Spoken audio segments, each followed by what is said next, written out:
Bonjour mes bien-aimés frères et sœurs. Que la grâce et la miséricorde de Dieu notre Père et celle de Jésus-Christ notre Seigneur soient sur vous.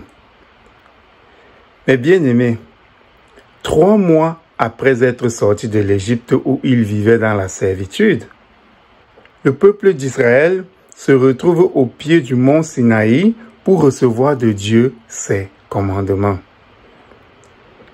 L'Éternel arrive sur la montagne dans une épaisse nuée. Il y a des bruits de tonnerre, des éclairs et le son de la trompette qui retentit de façon assourdissante. Dans ce vacarme et dans cette atmosphère de frayeur, le souverain suprême de l'univers se met à énumérer ses commandements. Il donna au total 10 commandements. Et le 3e de ces commandements dit ceci. Tu ne prendras point le nom de l'Éternel, ton Dieu, en vain, car l'Éternel ne laissera point impuni celui qui prendra son nom en vain. Ce commandement est suivi d'une menace, et une menace à peine voilée. Le message est très clair et très fort. Il dit ceci. Celui qui utilise de façon vaine le nom de Dieu va encourir une sanction. Mais bien aimés, aujourd'hui, certaines personnes donnent à Dieu le nom de Jéhovah, d'autres lui donnent le nom de Yahvé, mais aucune de ces prononciations n'est la prononciation originale du nom de Dieu. Pourquoi? Eh bien, parce que les anciens Israélites ont décidé que ce nom était ineffable, c'est-à-dire un nom qu'on ne pouvait exprimer par des mots en raison de son intensité ou de sa nature. En fait, ils avaient peur à cause de la menace qui était associée à la prononciation de ce nom. Comment savoir si on n'était pas en train d'utiliser le nom de Dieu en vain? Plus simple était donc de ne plus le prononcer. Pourtant, avant le commandement donné à Moïse, il devait le prononcer car Moïse, lorsqu'il rencontra Dieu pour la première fois, lui demanda quel était son nom afin de le communiquer aux Hébreux lorsqu'il allait le lui demander.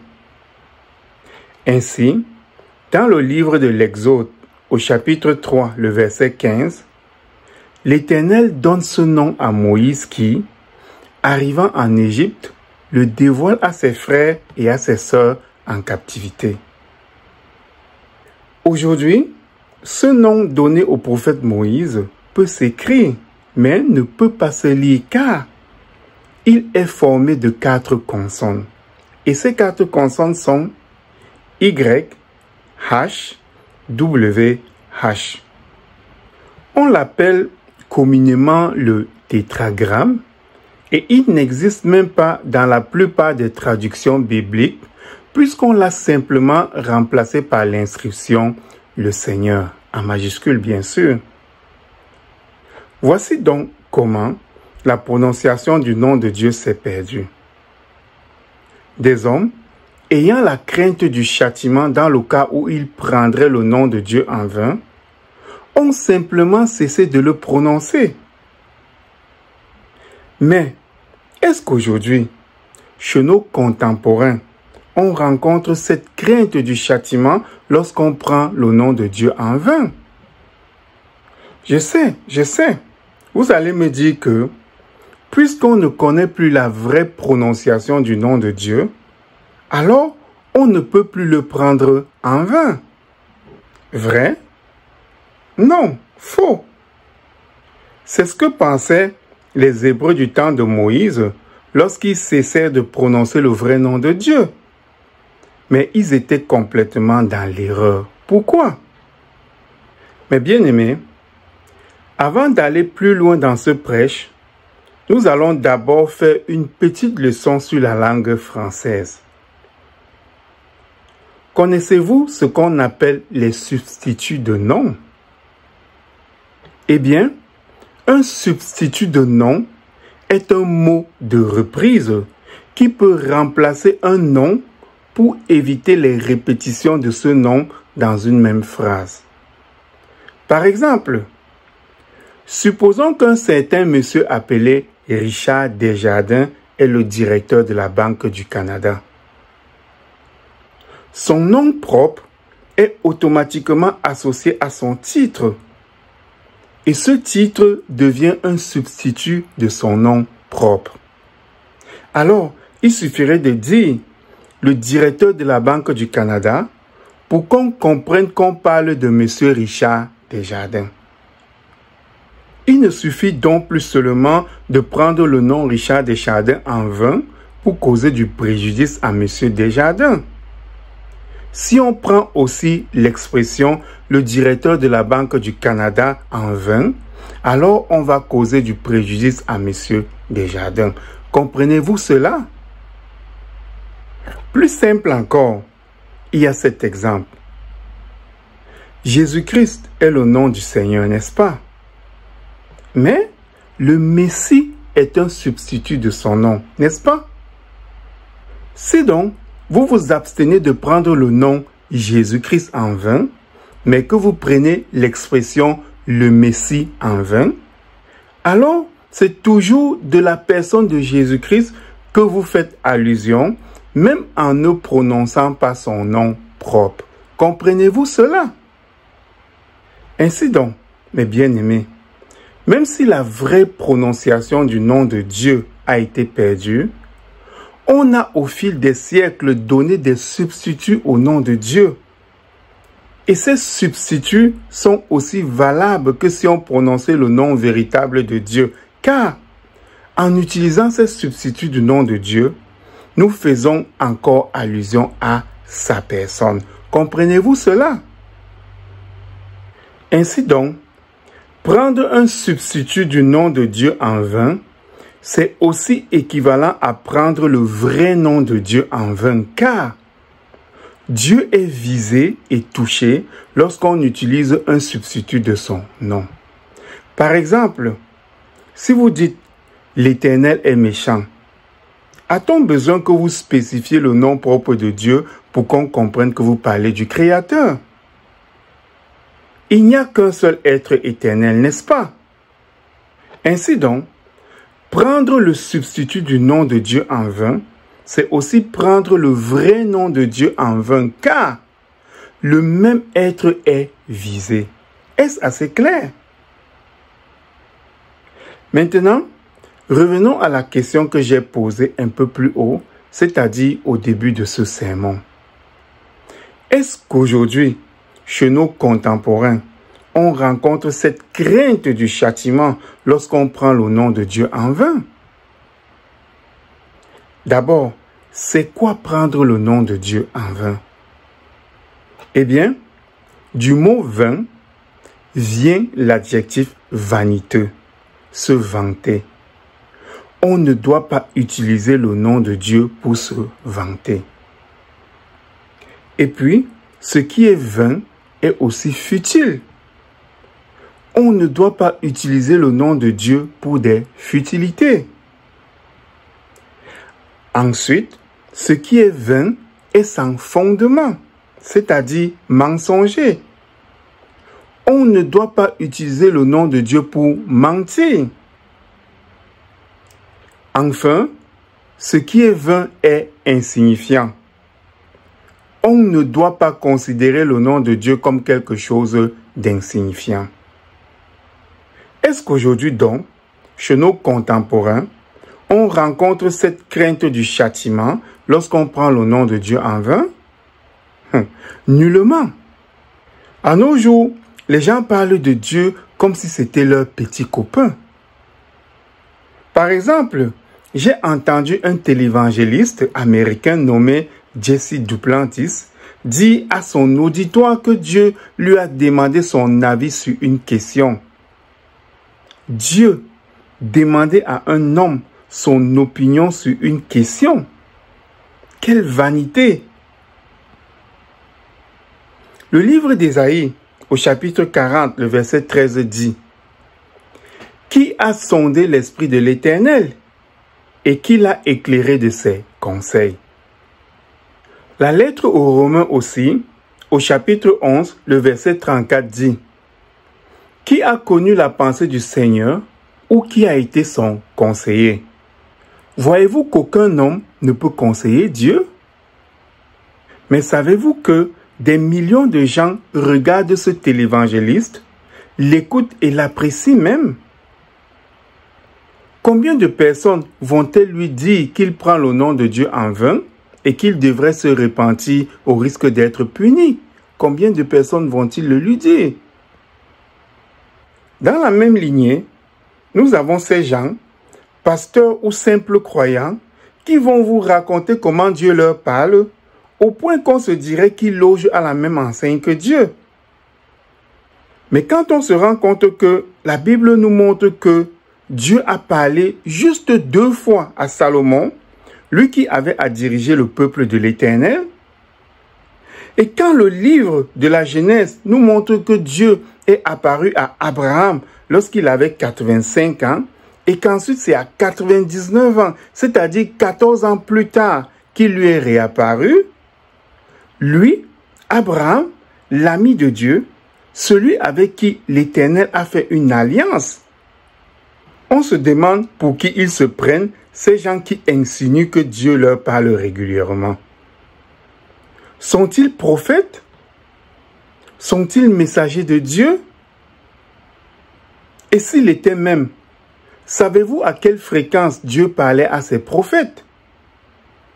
On peut voir l'Éternel parler à Ézéchiel, qui était un prophète majeur, le 5e jour du 4e mois de la 5e année de sa captivité à Babylone. Puis Dieu lui parla encore 7 jours plus tard, et ensuite lui parla 14 mois plus tard, le 5e jour du 6e mois de la 6e année de sa captivité à Babylone. Voyez-vous l'écart? 14 mois plus tard. Prenons un autre prophète, le prophète Zacharie. On peut voir l'Éternel lui adresser la parole le 8e mois, puis le 11e mois de la 2e année de règne du roi Darius. Et ensuite, l'Éternel ne lui adressera à nouveau la parole qu'au 4e jour du 9e mois de la 4e année du règne du roi Darius, soit 2 ans plus tard. Voyez-vous l'écart? 2 années plus tard. Pourtant, ces prophètes avaient des tâches très importantes à accomplir pour Dieu. À nos jours, nous avons tous ces vaniteux qui n'ont en réalité aucune mission importante pour l'Éternel, mais qui clament que celui-ci leur parle presque tout le temps. Et dans leur vantardise, ils ne savent même pas qu'ils prennent le nom de Dieu en vain. Mais bien aimés, une autre catégorie de personnes qui prend le nom de Dieu en vain, ce sont les femmes qui enseignent. Quand une femme se dit pasteur et affirme que son ministère vient de Dieu, alors elle prend le nom de Dieu en vain, car Dieu, par la bouche de son apôtre Paul, interdit à la femme d'enseigner. Comment peut-il donner un ministère d'enseignement à la femme? L'enseignement est une position d'autorité. Or, dans la première lettre à Timothée, au chapitre 2, le verset 12, il est dit ceci: « Je ne permets pas à la femme d'enseigner, ni de prendre de l'autorité sur l'homme, mais elle doit demeurer dans le silence. » Une femme qui enseigne donc transgresse le commandement qui interdit à la femme de prendre l'autorité sur l'homme par l'enseignement. Et si elle justifie sa vocation par un don qui lui vient de l'Éternel, alors elle vient de prendre le nom de Dieu en vain. Dans cette même catégorie des gens qui prennent le nom de Dieu en vain, nous allons mettre les hommes qui prophétisent la tête couverte et aussi les femmes qui prophétisent la tête non couverte. Femme, comment peux-tu prétendre avoir une prophétie de l'Éternel lorsque tu n'as même pas les cheveux couverts? Tu le déshonores et il te révélerait des choses. Dieu est-il un Dieu de désordre? Ainsi donc, femme, si tu prophétises au nom de l'Éternel la tête non couverte, alors tu prends le nom de Dieu en vain, et il ne te laissera pas impuni. De la même manière, toi, homme qui prophétise la tête couverte, tu déshonores Christ, le chef de l'Église. Comment peux-tu prétendre que ta vision vient de Dieu si tu déshonores ton chef? Tu serais en train de briser la chaîne de commandement et Dieu te révélerait ses oracles. Ainsi donc, homme, si tu prophétises la tête couverte et que tu dises « Ainsi parle l'Éternel », alors tu prends le nom de Dieu en vain et il ne te laissera pas impuni. Mes bien-aimés, nous avons défini que prendre le nom de Dieu en vain, c'était aussi l'utiliser pour des futilités, comme on peut l'entendre dans les jurons. Par exemple, les gens vont jurer ainsi, « Nom de Dieu ». D'autres vont simplement dire « Mon Dieu ». Et d'autres encore vont dire « Dieu du ciel ».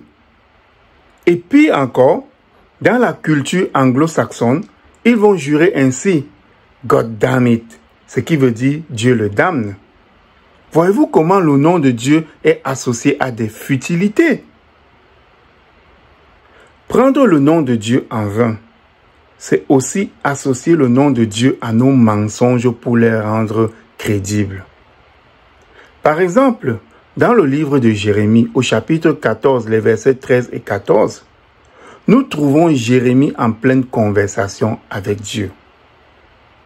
Le prophète lui dit, « Ah, Éternel, voici les prophètes leur disent, vous ne verrez point d'épée, vous n'aurez point de famine, mais je vous donnerai dans ce lieu une paix assurée. » Parlant de ces prophètes qui prophétisent faussement au nom de l'Éternel. Alors Dieu réplique en disant, « C'est le mensonge que prophétisent en mon nom les prophètes. Je ne les ai point envoyés. Je ne leur ai point donné d'ordre. Je ne leur ai point parlé. Ce sont des visions mensongères, de vaines prédictions, des tromperies de leur cœur qu'ils vous prophétisent. » La réponse de Dieu montre que ces soi-disant prophètes prennent son nom en vain pour tromper les autres. Mais quel châtiment Dieu leur promet-il? Le verset 15 du chapitre 14 du livre de Jérémie dit ceci. « C'est pourquoi, ainsi parle l'Éternel sur les prophètes qui prophétisent en mon nom sans que je les ai envoyés et qui disent « Il n'y aura pas dans ce pays ni épée ni famine. » Ces prophètes périront par l'épée et par la famine. Voyez-vous que le châtiment, lorsqu'on prend le nom de Dieu en vain, c'est la mort. Le voyez-vous? Et est-ce seulement ceux qui prennent le nom de l'Éternel en vain qui périssent? Non. Ceux qui les écoutent et croient en eux aussi périssent. Le verset 16 du chapitre 14 du livre de Jérémie dit ceci. « Et ceux à qui ils prophétisent seront étendus dans les rues de Jérusalem par la famine et par l'épée. Il n'y aura personne pour leur donner la sépulture, ni à eux, ni à leurs femmes, ni à leurs fils, ni à leurs filles. Je répandrai sur eux leur méchanceté. » Nous voyons par ce verset que ceux qui écoutent et croient en ce que disent les prophètes qui prennent le nom de Dieu en vain, ils périssent eux aussi. Utiliser le nom de Dieu en vain, c'est aussi l'utiliser dans des doctrines mensongères. Par exemple, la doctrine trinitaire. Il n'y a aucune évidence biblique qui montre que Dieu est une entité trinitaire. Au contraire, il existe beaucoup d'évidences qui montrent que Dieu est unique en sa nature. À commencer par les versets 14 à 16 du chapitre 6 de la première lettre à Timothée qui disent ceci. « Et de vivre sans tache, sans reproche, jusqu'à l'apparition de notre Seigneur Jésus-Christ, que manifestera en son temps le bienheureux et seul souverain, le roi des rois et le seigneur des seigneurs, qui seul possède l'immortalité, qui habite une lumière inaccessible que nul homme n'a vue ni ne peut voir, à qui appartiennent l'honneur et la puissance éternelle. Amen. Il est révélé ici que Dieu seul, le Père, possède l'immortalité. Ainsi, Dieu le Père sera en tous ceux qui hériteront de la vie éternelle afin qu'ils deviennent immortels. À chaque fois donc que des gens vont essayer de démontrer que Dieu est une Trinité, ils seront en train de prendre le nom de Dieu en vain, car Dieu ne l'est pas. Dieu n'est pas une Trinité. Enfin, il y a ceux qui considèrent le nom de Dieu comme quelque chose d'insignifiant. Et ce qui est insignifiant est vain. Ils prennent donc le nom de Dieu en vain. Dans cette catégorie, nous avons ces personnes qui prononcent le nom de Dieu avec mépris et avec l'objectif de se moquer de lui. Mais la lettre aux Galates, au chapitre 6, le verset 7 dit ceci. Ne vous y trompez pas, on ne se moque pas de Dieu. Ce qu'un homme aura sémé, il le moissonnera aussi. De plus en plus, nous voyons des personnes des mouvements trans et LGBTQ++, qui se moquent de Dieu, prenant son nom en vain. Nous devons prier pour ces personnes afin qu'elles se répandent et se fassent pardonner pour ne pas goûter au châtiment de l'Éternel, car notre Dieu est aussi un feu dévorant. Mais bien-aimés, prendre le nom de Dieu en vain est un péché grave que certaines personnes ignorent. Et c'est parce que définir l'expression « prendre le nom de Dieu en vain » est difficile pour beaucoup de gens. Dans cette leçon, nous avons défini l'expression « prendre le nom de Dieu en vain » comme étant « prendre le nom de Dieu pour se vanter » car le mot « vain » produit l'adjectif qualificatif « vaniteux » qui veut aussi dire « vantard ». Prendre le nom de Dieu en vain, c'est aussi utiliser le nom de Dieu pour des futilités, car ce qui est vain est futile. Prendre le nom de Dieu en vain, c'est encore utiliser le nom de Dieu pour mentir, car ce qui est vain est sans fondement, c'est mensonger. Prendre le nom de Dieu en vain, c'est enfin considérer le nom de Dieu comme quelque chose d'insignifiant, car ce qui est vain est insignifiant. Tous ceux donc qui utilisent le nom de Dieu pour se vanter, pour mentir, pour dire des futilités, ou encore pour le considérer comme insignifiant, toutes ces personnes sont sous la menace du châtiment du 3e commandement de Dieu. Et comment ce châtiment s'exerce-t-il? Le verset 15 du chapitre 14 du livre de Jérémie dit ceci. C'est pourquoi ainsi parle l'Éternel sur les prophètes qui prophétisent en mon nom, sans que je les ai envoyés, et qui disent, il n'y aura dans ce pays ni épée ni famine. Ces prophètes périront par l'épée et par la famine. Ici, le châtiment pour avoir menti au nom de Dieu, et par conséquent avoir pris le nom de Dieu en vain, eh bien, ce châtiment, c'est la mort. Et ce n'est pas seulement ceux qui prennent le nom de l'Éternel en vain qui périssent. Ceux qui les écoutent et qui croient en eux aussi périssent. À cet effet, le verset 16 du chapitre 14 du livre de Jérémie dit ceci. Et ceux à qui ils prophétisent seront étendus dans les rues de Jérusalem par la famine et par l'épée. Il n'y aura personne pour leur donner la sépulture, ni à eux, ni à leurs femmes, ni à leurs fils, ni à leurs filles. Je répandrai sur eux leur méchanceté. Nous voyons par ce verset que ceux qui écoutent et croient en ce que disent les prophètes qui prennent le nom de Dieu en vain, ils périssent eux aussi.